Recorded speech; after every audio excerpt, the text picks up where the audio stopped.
এই মানে এত গরম, পুরো মনে হচ্ছে চান করে এসছি। এখন সকাল প্রায় 5:30 এরকমই বাজে। এত প্রচণ্ড গরম। তা ওর জন্যে গুমোট গরম,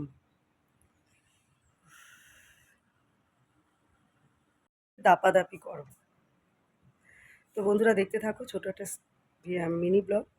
সারাদিন কী খুঁটিনাটি করলাম ঘরের, নাড়ুর পারিবারিক ব্লগে আপনাদের সবাইকে স্বাগত।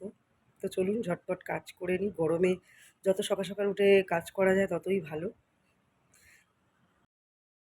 সকাল সকাল উঠেছি, প্রথম থেকে আপনাদের পুরোটাই দেখাবার চেষ্টা করব যে আমি সকাল সকাল কি করি। প্রথমে ফার্স্ট উঠোনটা ঝাড় দিয়ে নেবো পরিষ্কার করে, কারণ সকালবেলা উঠোন ঝাড় দিলে মা লক্ষ্মীর বাস হয়। আগেকার দিনে তো গোবর ঝরা মানে গোবরের জল করে সারা উঠোনে ঝাড় দিত, কিন্তু এখনকার সেসব দিন নেই। আর এখন মানুষের সিমেন্টের উঠোন হয়ে গেছে। আমাদেরও খানিকটা উঠোন আমি সিমেন্টের করে নিয়েছি, আর কিছুটা গাছ লাগাবার জন্যে রেখে দিয়ে বেশিরভাগ জায়গাটাই আমরা সিমেন্ট দিয়ে, মানে কাদার ভয়েতে, কাদা পায়ে জড়িয়ে সব উঠোনের কাদা আমাদের ঘরের মেঝেতে উঠবে বলে, আর বাইকটা ওঠে বলে আমি বলছি খানিকটা সামনের পজিশনটা আমরা সিমেন্ট করে নিয়েছি। আর বাদবাকি ওদিকে কিছুটা মাটি আছে, যেখানে আমি ফুল গাছ, পেয়ারা গাছ সব কিছু মানে রেখেছি। একটু কুমড়ো গাছ বসিয়েছি, কুমড়ো গাছগুলো বেশ লকলকিয়ে উঠেছে, দেখলে প্রত্যেক দিন চোখে ভালো লাগে, মনে হয় যেন নিজের হাতে বসানো কুমড়ো গাছটা এবার ফল ধরবে। আরও অনেকবারই আমি কুমড়ো গাছ লাগিয়েছি, যেটাতে ফল ধরেছে দেখুন। আর এখানে একটা সাদা ফুল গাছ আছে, কত সুন্দর বড় বড়, মানে সাদা ফুল, এটা না গোলাপ ফুল সাদা।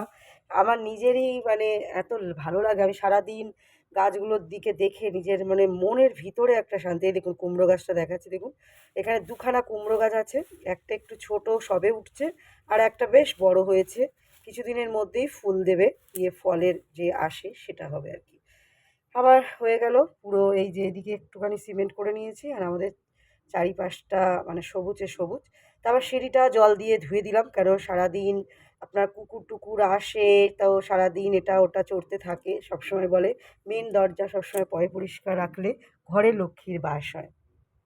এই যে, আর আমার ছেলে পড়তে চলে গেল, ওকে দেখালাম না, ওকে দেখালেই কমেন্ট ব্লক করে দেয়, ওর জন্য পুরোটা ওকে দেখালাম না।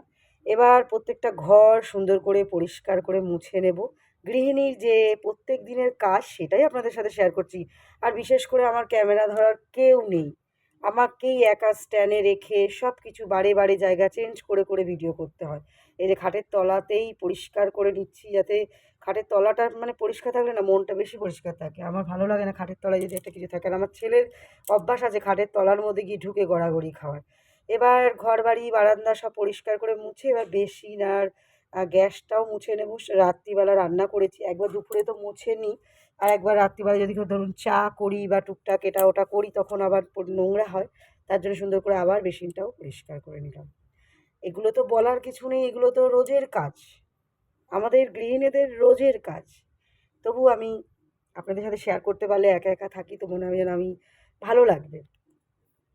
তারপর কিন্তু আমার আরেকটা কাজ আছে, যেখানে আমার প্রচুর খাতা ভাঙাচোরা অনেক দিন ধরে রয়েছে, সেগুলো প্রত্যেকদিন ভাবি দিয়ে দেবো, কিন্তু আসে না। কিন্তু আজকে যখন এসছে আমি ওনাকে ডেকে নিয়ে এসেছি, আর যে দাদা ভাই এইটা, এই কোণাটা আমার পরিষ্কার করতে হবে, শোকেসের সামনের কোণাটা আজকে 2 মাস ধরে মানে ওখানে আটকে আছে।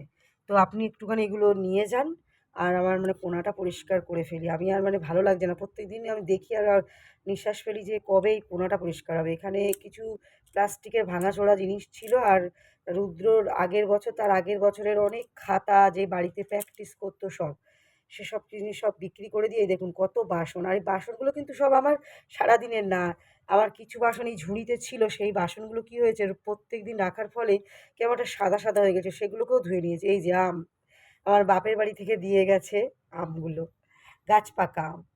তারপর চান করে কিছু জামা কাপড় ছিল আমার হাজবেন্ডের, সেগুলো ধুয়ে দিলাম। আর এই যে আমার গোপাল সোনাকে আপনাদের দেখাই, এখানেও পুজো টুজো দিয়ে এবার চলে যাব সোজা রান্নাঘরে।